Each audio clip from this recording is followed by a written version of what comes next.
Hi guys, okay, so today I'm going to try my best to explain food buffs and why it's important to have food and drink, and the little meters on the bottom right, what they mean, and three possible outcomes of how we want to choose the way that we play. Okay, so if you're looking at the meters down below, you can see you got food and then you got drink. Both meters are right down to the very bottom. So that means you're basically walking around thirsty and you're walking around hungry. Now, you can do that as much as you want. Doesn't matter. But if we do take some foods, okay, I'm going to do that now.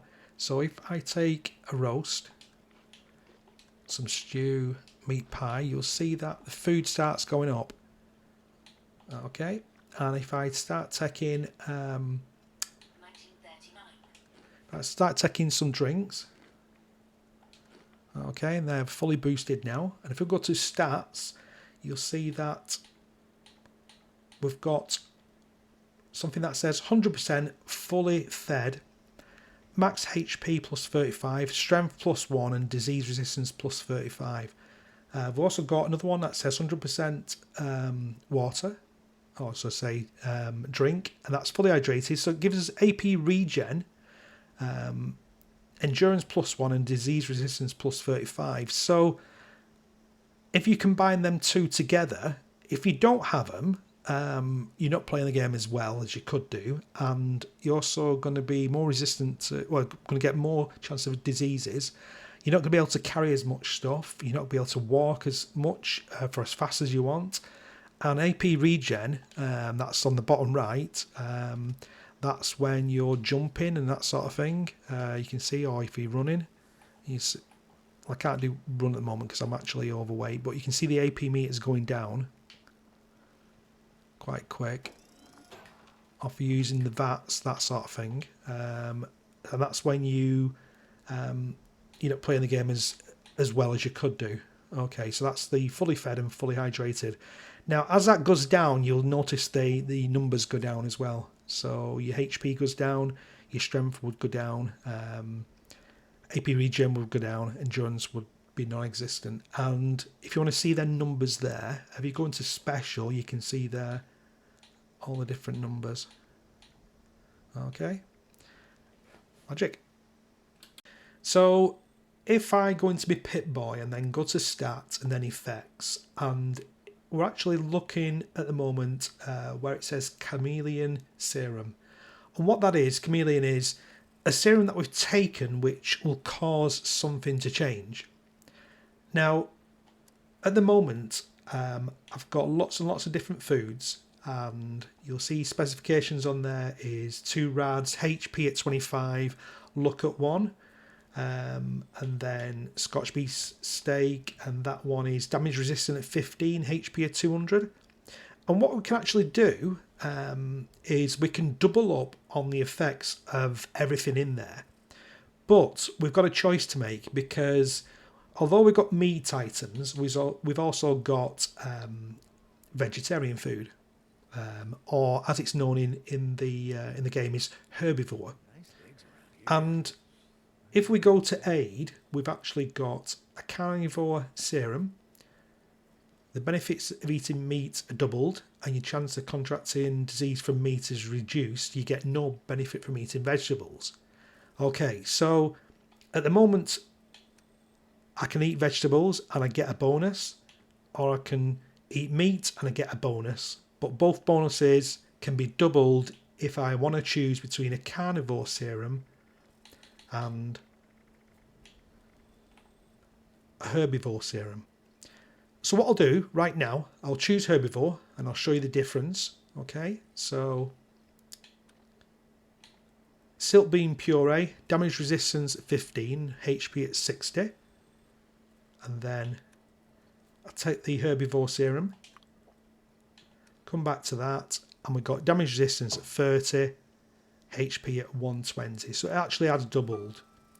But if we go back to our seasoned rabbit skewers, we've still got the benefits there, because if you take a serum, it suppresses the negative mutation effects for 1 hour.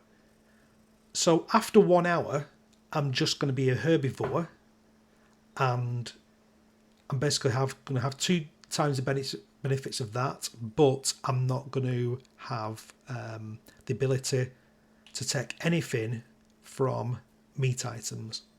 And that's the basic difference. It is pretty straightforward when you think about it.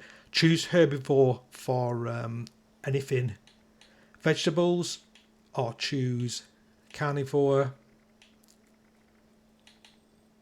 serums for anything meat.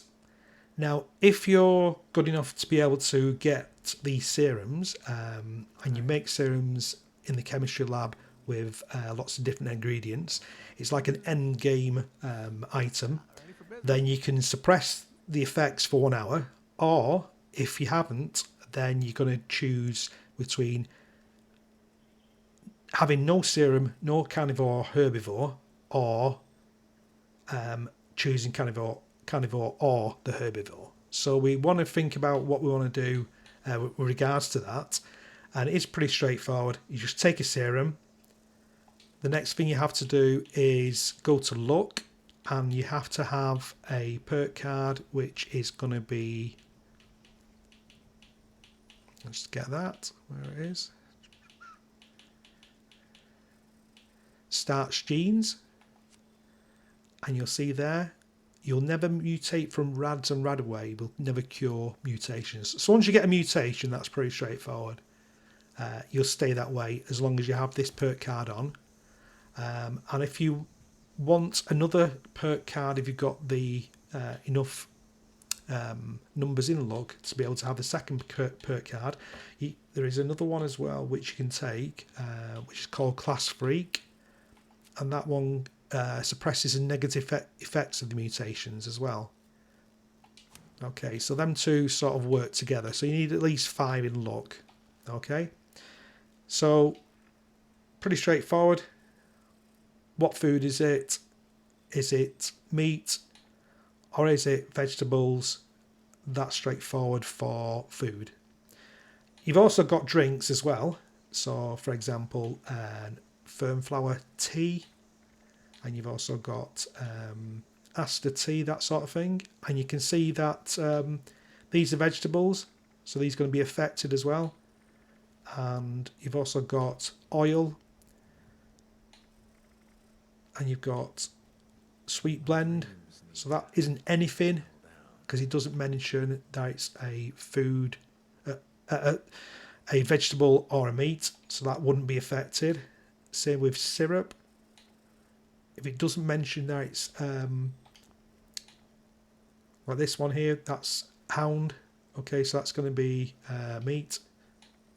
Okay, and the way to find these is if you go to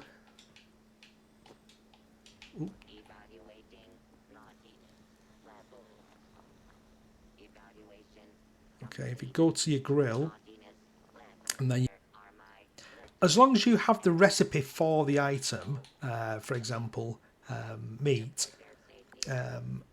aged Myalurk queen steak. You can see on the right hand side it says requires boiled water, Myalurk egg, queen Myalurk egg, salt and wood. So each item is going to require you the recipe to make it, and it's going to require the wood as well, the item to cook it. That's what you're going to need before you can make the item. So that's meat, and then plants you'll see there. So if you want to make juice, boiled water, wood. You make boiled water basically from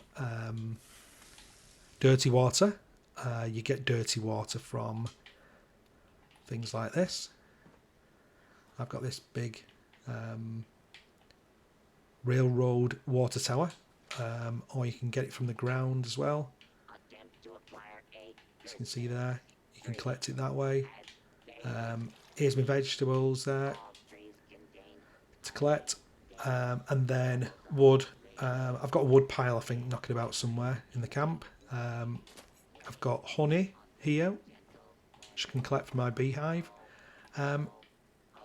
So yeah, it's pretty straightforward. Kill an animal, get the meat, as long as you've got the recipe, you can cook it. So there's me boiled water and the recipe for food. Ah, there we are. So we've got one there. Fashnak donut. So you'll see you get rewarded these recipes from events, or you can trade them, or you can pick them up. You can buy them from vendors. Yeah, that's, or you might even get a sort of a rare spawn, something like that. So you're gonna need the recipe, you're gonna need the item to cook it, and of course, are you a meat eater? Are you not? And you do get dysentery as well, so that probably attaches itself to food as well. Starting up, not choose anything, and see how you're playing, because if you are knocking about, you'll see dead things here, like this one, meat pile. There's no meat in it, so that's probably a robot or something like that. But as soon as you kill an animal, you'll get meat from it. They're abundant, but you've also got, you can see razor grain, corn, that you can grow in your camp. So you can actually choose that as well. So what do you want to do? Do you want to go around the wasteland? Is that what you're going to be doing? Or are you going to be farming, going to events? Yeah, that's it. All right. Any more questions? Put it in the messages. Hopefully that makes sense. All right. Thanks for watching.